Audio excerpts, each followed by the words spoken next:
L'invité de ce matin, c'est Patrick Le Songo. Il est avec nous sur ce plateau. Monsieur Le Songo, bonjour. Bonjour, monsieur Fabien.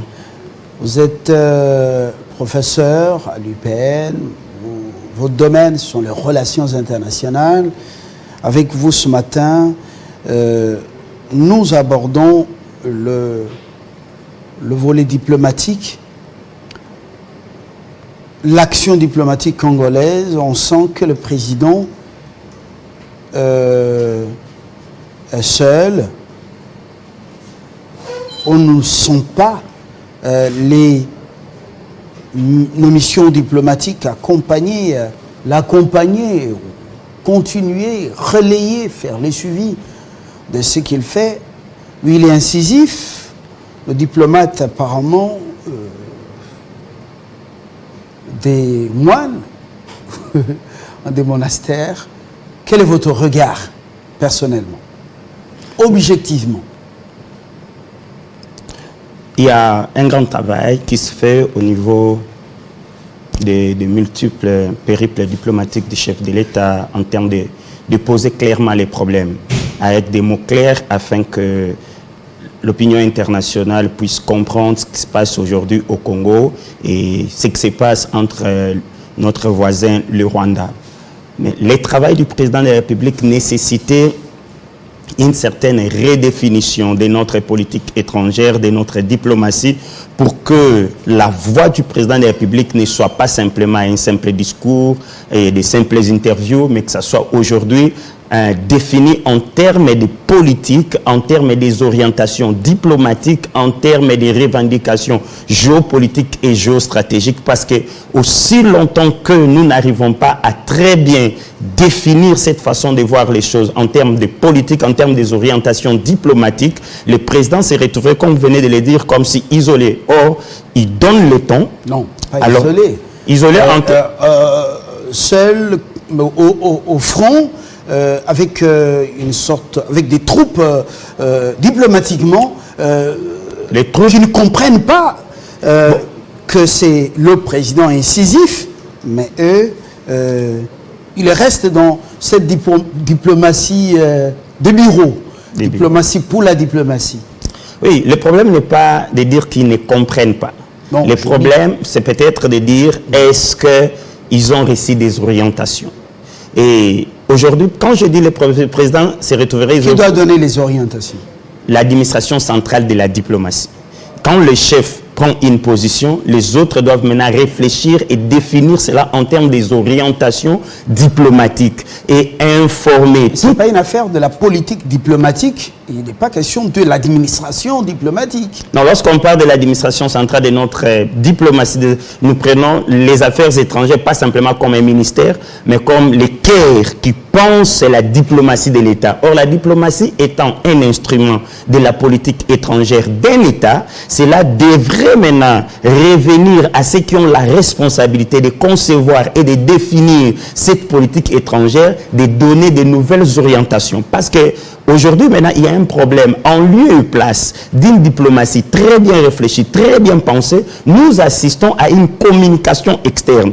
Or, la communication externe fait en sorte que la politique étrangère du Congo soit une politique chimérique ou étrange. Il revient, comme vous venez de le dire, aux diplomates et à l'administration centrale de donner le ton, de définir, de donner de nouvelles orientations et d'insister que chaque diplomate dans son poste, de pouvoir savoir quelle est maintenant la nouvelle ligne diplomatique du pays.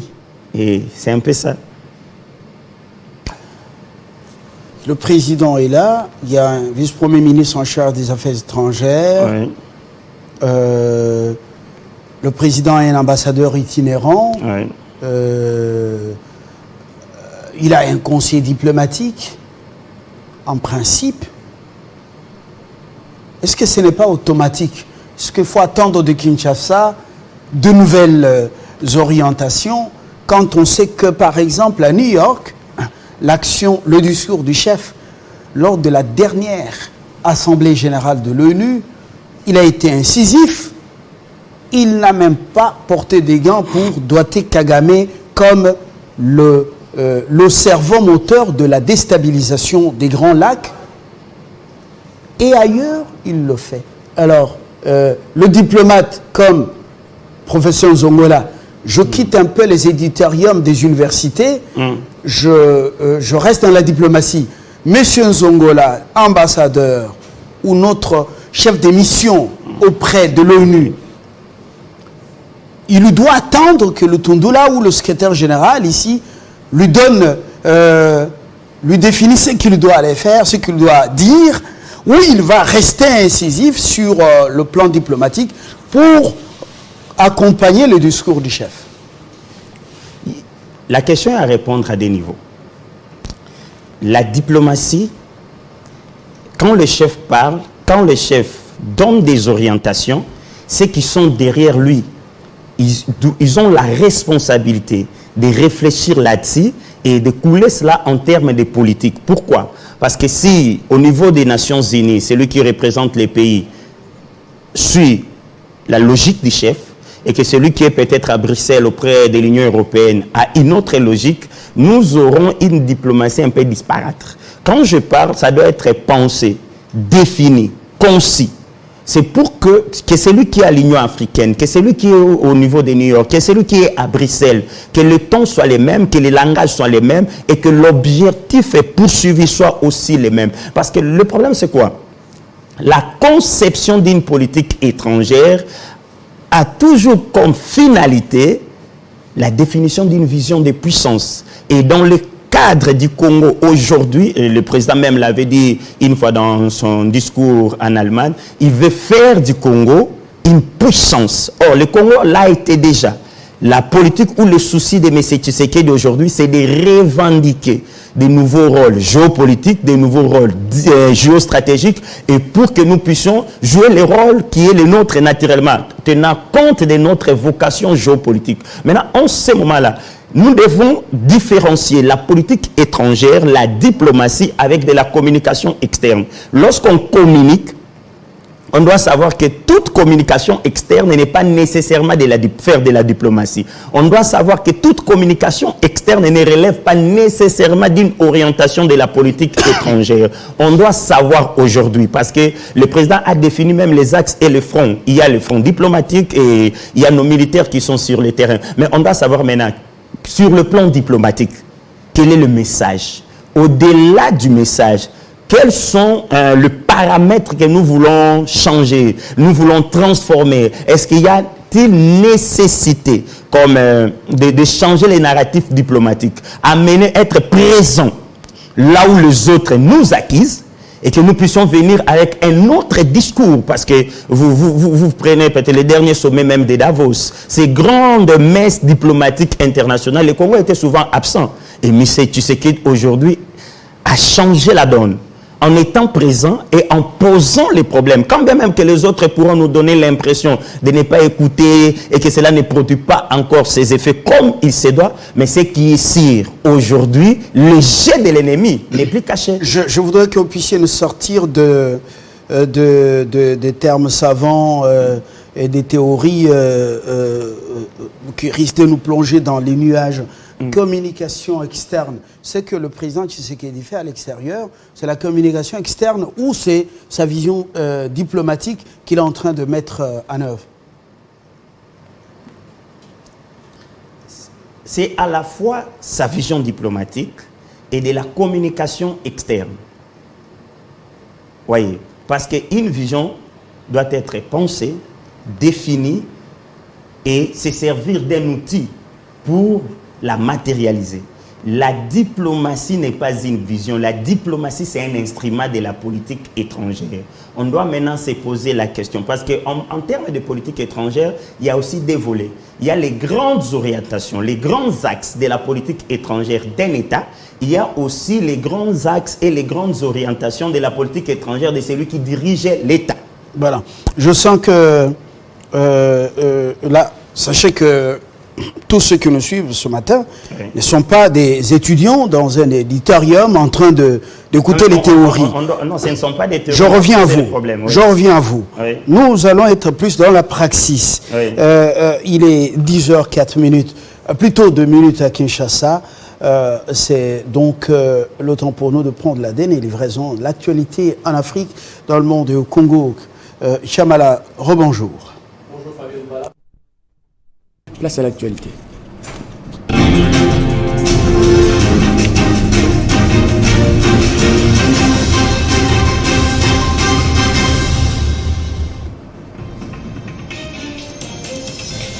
Balai diplomatique à la primature, le Premier ministre Jean-Michel Sama Lukonde a échangé tour à tour ce lundi 20 février dans son cabinet de travail avec les ambassadeurs des USA de la Suisse sur des questions de priorités mutuelles et d'intérêts communs entre la RDC et chacun de ces deux pays. Le capitaine Anthony Molochaï, porte-parole de l'opération Sokola 1 Grand Nord, annonce que suite au feu de l'armée congolaise sur les territoires djihadistes ADF-MTM dans plusieurs axes opérationnels, 5 combattants terroristes ADF se sont rendus ce dimanche 19 février auprès des forces armées de la République démocratique du Congo. Le président rwandais Paul Kagame a perpétré 3 génocides dans la région des Grands Lacs, confirme un prêtre belge lors d'une messe dite à la basilique des Koekelberg à Bruxelles. Il évoque les génocides Tutsi, Hutu et Congolais. Et puis en sport, après la clameur publique, la FECOFA annule sa décision de faire jouer les matchs RDC-Mauritanie au stade Japoma de Douala au Cameroun. Elle blâme son secrétaire général belge Sitoatala et réduit ses compétences. Une réunion avec la présidence et les ministères des Sports est annoncée ce mardi 21 février pour le choix final du stade devant abriter cette rencontre de la 3e journée des éliminatoires Cannes 2023. Merci à vous, mesdames, messieurs, d'avoir suivi cette livraison de la minute d'information. L'actualité reste en continu en temps réel sur Télé 50.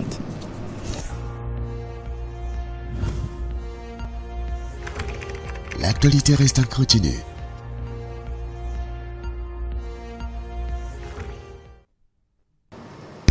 Des vidéos existent, des photos, des massacres des Congolais, la présence des militaires rwandais sur le sol congolais. Des crimes, des vidéos et images attestant des crimes de guerre et crimes contre l'humanité. Des soutiens des puissances, grandes puissances, aux militaires ougandais et rwandais sur le sol congolais. Ce que l'opinion américaine, française, belge, britannique, allemande ignore peut-être. Il faut quoi pour que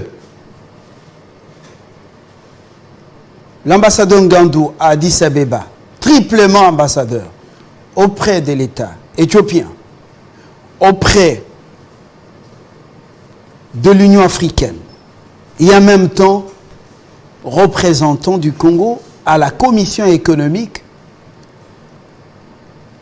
des Nations Unies pour l'Afrique. Qu'est-ce qu'il faudra pour que l'ambassadeur qui est à Berlin, le Congolais qui a quitté, je crois, autrefois le Gabon, voilà. Qu'est-ce qu'il faut pour qu'il informe l'opinion par les grands médias et d'autres moyens, des conférences, de ce que Kagame, des crimes que Kagame commet au Congo. Qu'est-ce qu'il faut en Zongola, à l'ONU, pour le faire?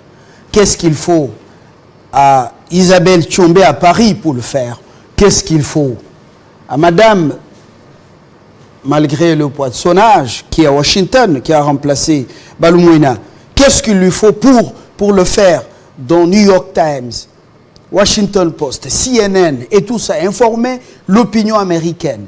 Qu'est-ce qu'il faut à Ndolambe, qui est aujourd'hui, qui a remplacé Madame Marie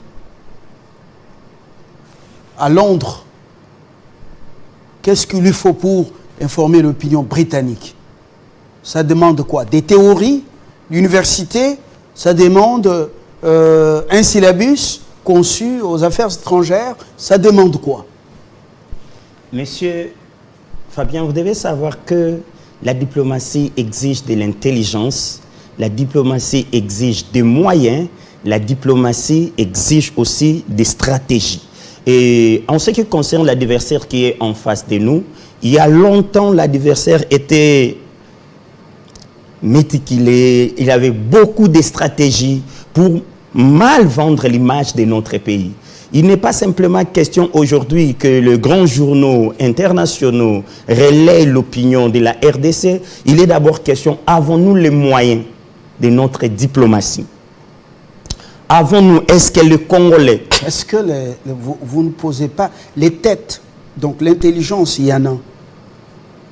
Vous avez les mêmes têtes que les autres, ceux que vous dites, le voisin. Je vais rencontrer votre préoccupation. Quels moyens vous cherchez, les prévisions, comment on appelle la mobilisation des recettes? On dit c'est au-delà même des prévisions. Qu'est-ce que vous Mais non, demandez? c'est un problème d'affectation. Je dis, le problème, cela n'est pas un secret que la diplomatie congolaise n'a pas assez de moyens. Dans quelles conditions sont mis nos ambassadeurs à l'extérieur? Mais moi, je disais ceci, c'est que ce qu'a fait le Rwanda, plus de 28 ans aujourd'hui, ne relève pas simplement de la diplomatie officielle du Rwanda. Le Rwanda a eu à recourir à d'autres mains, a eu à recourir à la diaspora rwandaise, a eu à infiltrer les organisations internationales. Là où on posait le problème des Grands Lacs, pendant ces temps-là, les Congolais étaient absents. La diplomatie aujourd'hui, c'est aussi une affaire de lobbying. Est-ce que si nous rentrons dans la culture congolaise, avons-nous développé sur le plan diplomatique à l'international cette culture du lobbying? Quel est le regard que le Congolais qui habite Paris, que le Congolais qui habite New York, que le Congolais qui habite Bruxelles ou Addis Abeba a du pays? Et comment est-ce qu'il pense être utile pour renverser la tendance? Aujourd'hui, le Congolais à développer cette culture de s'entretuer, d'entrer en guerre les uns avec les autres. Pendant ce temps-là, notre division devient les ressorts géopolitiques à partir desquels l'ennemi nous détruit et détruit l'image de notre pays. Alors le problème, c'est d'abord, il faut réorganiser les choses. Il faut conscientiser les Congolais à comprendre qu'aujourd'hui, à armes égales... C'est une affaire de la masse... Non, ce n'est pas une affaire de la masse. Changer l'image du pays. Oui, ce dont on parle, c'est une affaire de l'élite ou oui, c'est une affaire de l'élite. Oui, mais alors... C'est une affaire de l'élite, mais qui ne doit pas nécessairement être l'élite politique. Parce que c'est aussi ça le problème du Congo. Un Congolais qui se retrouve à Washington, qui a des enfants, qui ont des entrées par-ci, par-là, les Congolais n'ont pas l'habitude de parler pays en famille. Or, ce qui n'est pas le cas ailleurs. Monsieur Fabien. Vous nous amenez là à embrasser tout. Non. Monsieur le professeur, c'est lui qui a été remplacé à New York, Gata. Oui. Vous voyez son âge? Vous le connaissez, non? Mais il avait l'énergie. Il avait l'énergie. Ce n'était pas un professeur comme vous. Mais il avait l'amour de la patrie. Il avait également l'énergie. Malgré son âge, l'énergie morale, mentale et même spirituelle. Celui qui est à Londres aujourd'hui, Ndolambe Ngwakoy, je ne sais pas si elle prononcé son nom, professeur à l'Université de Californie, 30 ans à l'ONU, numéro 2 de l'ONU en Côte d'Ivoire. S'il demande des fonds à Kinshasa pour pouvoir relayer le discours du chef de l'État auprès de l'opinion britannique, ça demande quoi? Lorsque les ambassades des États-Unis, d'Allemagne, des ceci nous appellent, nous devenons font de nous, par exemple, leurs amis. Venez, il y a une fête ici, on vient parler, il y a réception ici. Lorsqu'ils nous appellent pour couvrir les événements, est-ce qu'ils donnent de l'argent pour dire ce que pense le département d'État américain, ce que pense le peuple américain ou le gouvernement américain pour le peuple congolais et de la crise de l'Est? Ça demande combien de millions? Le problème n'est pas un problème de millions, monsieur Fabien. Oui, monsieur. Vous devez comprendre que l'action diplomatique doit être coordonnée et avoir des objectifs précis. Parce qu'il ne faut pas communiquer pour communiquer. Quand on communique... Nous avons un sujet précis. Oui, Nous sommes agressés par le Rwanda. Derrière le Rwanda, il y a les multinationales anglo-saxonnes et les politiques étrangères, justement de ces puissances. Il y a génocide. Un prêtre vient même de dire en Belgique qu'il y a 3 génocides. Mais est-ce qu'il faut seulement attendre les frais de fonctionnement FF qui viennent de Kinshasa et le salaire? Non, le problème, quand je parle des moyens, ce n'est pas simplement à mettre au service de ceux qui sont en poste. Non, je parle des moyens pour que nous soyons partout et présents afin que nous puissions apporter les messages. Parce que le problème n'est pas simplement de communiquer. Le problème, c'est les regards. Pendant longtemps, on a conditionné les autres à mal regarder le Congo, à mal comprendre ce qui se passe. Il faut changer ça. Il faut changer ça. Nous avons les mêmes têtes que nous avons les têtes Monsieur comme Fabien, les autres. à quel niveau l'État mobilise l'intelligence? À quel niveau l'État intègre l'intelligence dans sa stratégie de gouvernance? À quel niveau l'État intègre l'intelligence dans la riposte vis-à-vis de l'agression? C'est cela aussi la question. Est-ce que l'intelligence trouve-t-il de la place dans la gouvernance de notre pays? C'est aussi ça la question. Mais moi je parle, quand vous parlez de New York, vous parlez de Londres, vous parlez de Bruxelles ou de Paris, moi je reste dans ma logique et je suis en train de vous dire ceci. Ailleurs, les autres ont compris que c'est une question de survie. Mais le Congolais semble ne pas comprendre que la guerre ici, c'est une question de survie. Nous devons tout faire pour survivre, ou si nous ne faisons rien, nous allons disparaître. Oui, mais tout faire, ce n'est pas dans la parole. Non, ce n'est pas dans la parole. Il faut dans la termes praxis. Oui. Par exemple, aujourd'hui à Paris, Isabelle Tchombé se pointe sur le plateau de TV5 Monde. Ce sont les médias français rattachés au Quai d'Orsay pour véhiculer la politique étrangère française, se pointe sur BFM TV, RFI, France 24 ou tant d'autres. Le Monde, la Libération, le Figaro demandaient par exemple de s'exprimer, solliciter d'accorder une interview pour dire la situation dans mon pays, voilà la vérité. Voilà la vérité, voilà la vérité, voilà la vérité. Pour le faire, est-ce que ces médias demandent de l'argent? Le problème, ce n'est pas d'aller donner de l'argent à ces médias.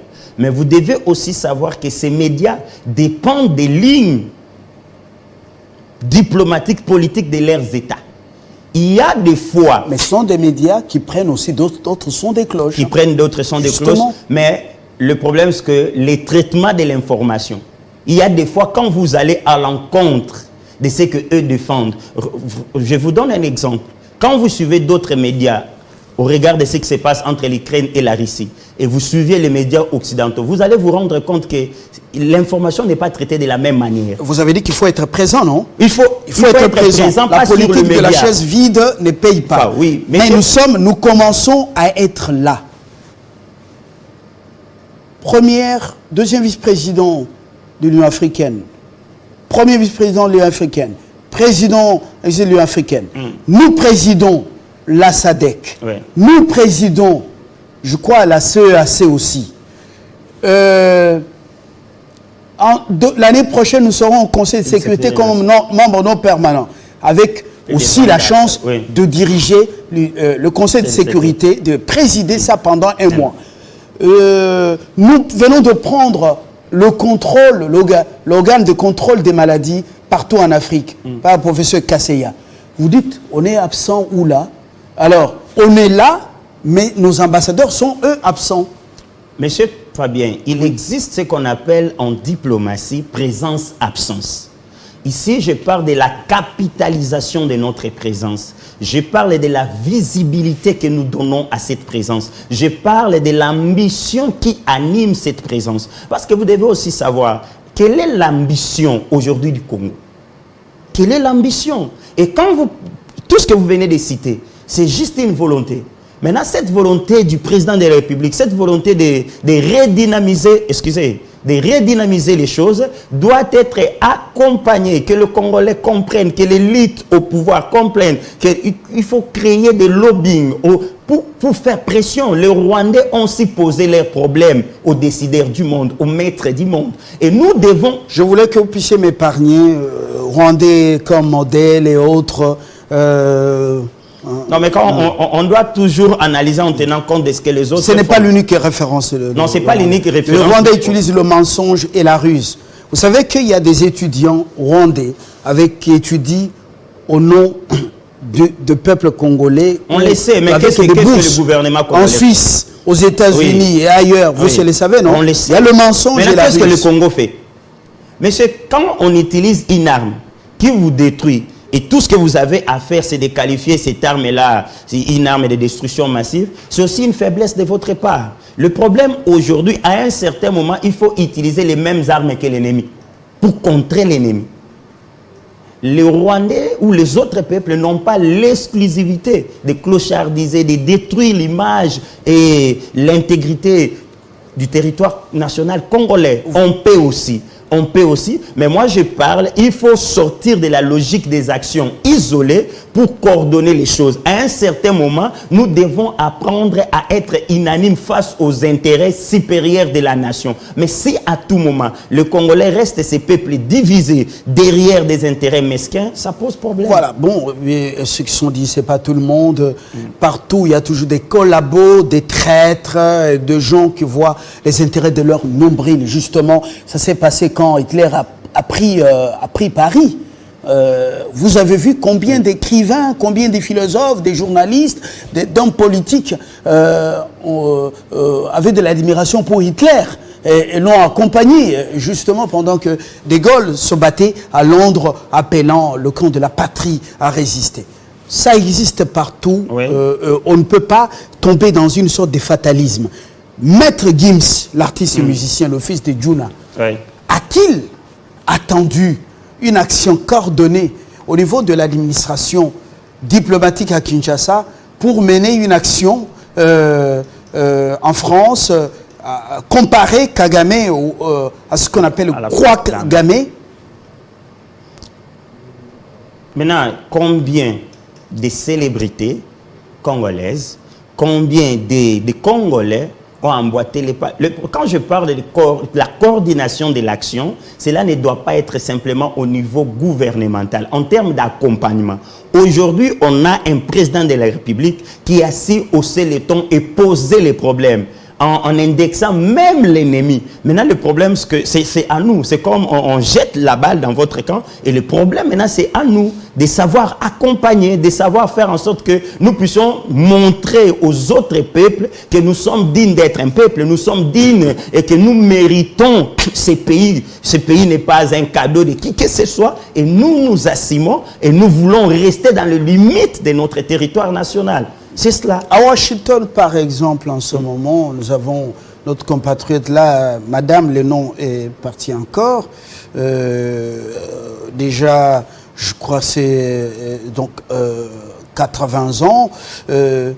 Si c'était vous, vous feriez quoi en ce moment où vous sentez le numéro 1 du pays? Il est incisif, il dit c'est Kagame. Le problème, c'est Kagame, c'est le Rwanda. Le problème, c'est ce régime rétrograde et tout ça. Vous restez à Washington. Lui, il a parlé comme ça. Qu'est-ce que vous feriez? La première des choses à faire, c'est d'abord dénicher, détecter les cercles influents au niveau de New York.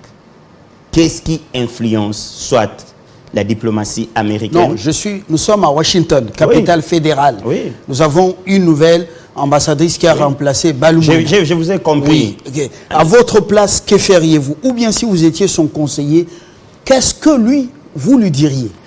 En diplomatie, on ne communique pas pour communiquer.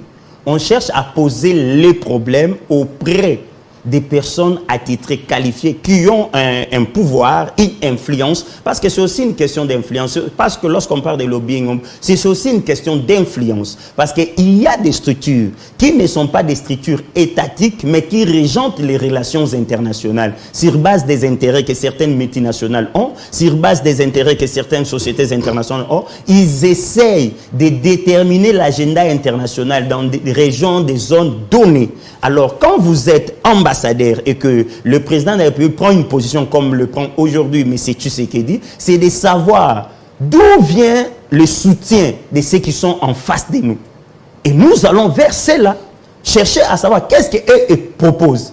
Pourquoi on les soutient? Pourquoi ils ont tout cet accompagnement? Et pour chercher maintenant à renverser la situation. Parce que quand vous parlez sans avoir une cible, votre discours risquerait de ne pas être entendu. Un cas précis, un sénateur américain aurait déclaré que l'armée congolaise serait incapable de reconquérir les territoires déjà occupés par les Rwandais. Oui.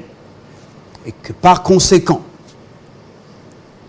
l'ONU, ça c'est ce que le tweet a dit et tout ça a relayé, et qu'il aurait demandé à l'ONU par conséquent de pouvoir attribuer un statut ou chercher un statut à ces territoires occupés.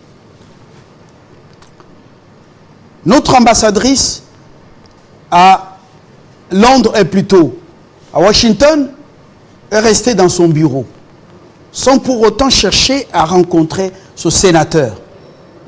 Et chercher aussi à savoir pourquoi il a dit ça, et voilà quels sont les... Est-ce que c'est lui réellement qui l'a dit? Mais par le travail d'un Congolais, il s'est avéré que, d'abord arrivé au bureau du sénateur, il était absent. Ses services ont dit, il n'a jamais tweeté, il n'a jamais dit ça. Oui. C'est un mensonge. L'ambassadeur au bureau, attendant des audiences. Est-ce que tout ça, il faut une action coordonnée? Oui, il faut une action. Quand on parle de l'action coordonnée, c'est que quelqu'un puisse savoir à un moment donné de l'histoire, je suis ici pourquoi? Qu'est-ce que je dois faire? Imaginez, on tweet, oh, dans la guerre, que ce soit la guerre diplomatique ou la guerre des armes, toutes les actions sont permises. Quand l'ennemi estime recourir au tweet, à tous ces réseaux sociaux pour déstabiliser psychologiquement, créer une psychose dans les chefs d'un peuple, c'est de bonnes guerres. Le problème aussi, même si cet ambassadeur avait réellement tweeté, il n'est pas... Peut-être c'est sénateur, excusez. Je dis sénateur. Même si... Ils ont refusé de se prononcer, ils ont dit ça, c'est faux, il n'a jamais... Oui, je dis ceci. Même s'il avait réellement tweeté, il n'est pas le seul sénateur qui existe dans le Sénat américain. Nous savons toujours dans ces pays, les sénateurs, les députés et autres sont des gens qui se rallient selon leurs intérêts, selon les obédiences auxquelles ils appartiennent. C'est possible aussi. S'il y a aujourd'hui des lobbies congolais, que nous puissions aussi avoir des sénateurs et des gens importants dans tous ces pays occidentaux qui soutiennent aussi la cause congolaise. Les autres le font, nous aussi nous pouvons le faire. Nous prenons un autre cas. Oui. Des sénateurs prennent position en faveur du Congo, indexent le Rwanda et demandent même le président de la commission sénatoriale des affaires étrangères. Ce n'est pas n'importe quelle commission. Le Sénat, qui a écrit plus d'une fois à Blinken, département d'État, demandant justement que Washington change sa politique vis-à-vis du Rwanda parce que le soutien apporté au Rwanda a des conséquences au Congo voisin, chez nous. Des diplomates avertis.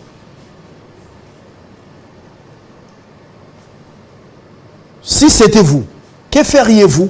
Vous êtes à Washington, établi là-bas, payé par le gouvernement congolais. Que feriez-vous vis-à-vis d'une telle annonce, des correspondances envoyées, et ça fait du buzz dans le monde, sur la toile, et même dans les milieux diplomatiques. Que feriez-vous? Vous êtes diplomate congolais. Essayez de voir ceux qui soutiennent cette... option, ceux qui veulent à ce que les États-Unis d'Amérique revoient les grandes lignes de leur soutien de leur politique étrangère à l'égard du Rwanda, essayez de faire en sorte que cela devienne quelque chose de permanent et qu'ils insistent parce qu'il y a des actions que les États récupèrent. La diplomatie congolaise, par rapport à cette matière, devait récupérer la démarche de ces sénateurs américains pour que nous puissions au moins affaiblir. Parce que si le Rwanda aujourd'hui arrivait à perdre le soutien des États-Unis d'Amérique, pas parce que les États-Unis de manière personnelle décident de ne plus soutenir le Rwanda, mais c'est sur base de la diplomatie congolaise que le Rwanda perdrait le soutien des États-Unis. Cela sera un acquis. Parce que le rôle que le Rwanda joue aujourd'hui dans la région pour les États-Unis d'Amérique, les Zaïre de Mobutu l'avaient joué aussi pour les États-Unis du temps de la guerre froide. Cela n'est pas impossible à la République démocratique du Congo de revendiquer le même rôle. Et cela est possible, M. Fabien. Cela est possible. Mais nous devons le vouloir, nous devons aller vers et à cesser que les gens de leur propre initiative nous soutiennent, mais nous devons maintenant susciter des soutiens, soutenir des soutiens, et c'est possible, c'est vraiment possible. Au-delà des réunions au Conseil de sécurité à Genève, à l'Union africaine à Addis Abeba, organiser des conférences,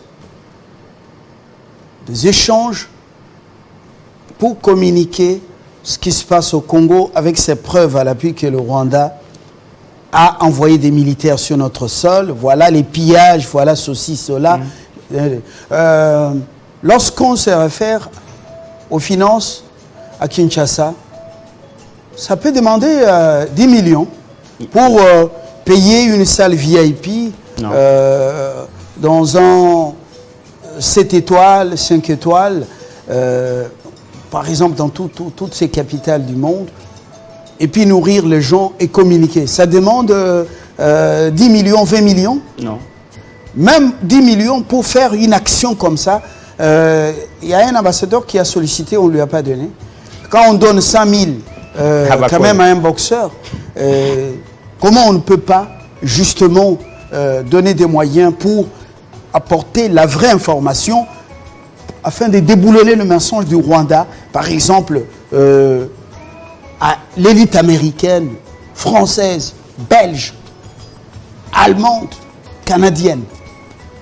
Ouais, la chaîne est suivie. Je pense que c'est la question. On s'interroge parce que la vraie guerre, c'est la guerre de l'image.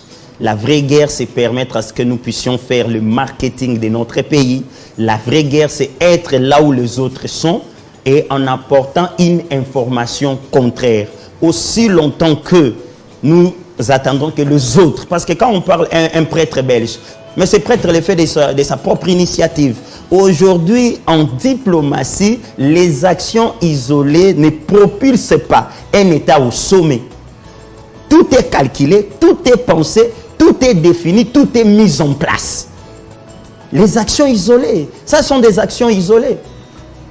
Ailleurs, vous allez voir, celui qui est contre le Congo, quand vous suivez sa femme, est peut-être de telle nationalité. Non, son fils a épousé une fille de telle nationalité. C'est là où je parle. On doit comprendre ces choses. Nous devons aujourd'hui changer la donne. Quand déjà nos ambassadeurs ou le pays ou le ministère de l'enseignement supérieur est au courant que dans d'autres universités du monde, certains étudiants venant des nations autres que le Congo étudient en se présentant comme des Congolais, c'est un problème. Que fait le pays? Que fait le gouvernement? Parce que j'ai aimé, vous avez dit, ce n'est plus une question de se plaindre, ce n'est plus une question de croire comme si c'est un sort qui nous est tombé dessus. On a la tête, on doit réfléchir. Alors il faut faire la part des choses.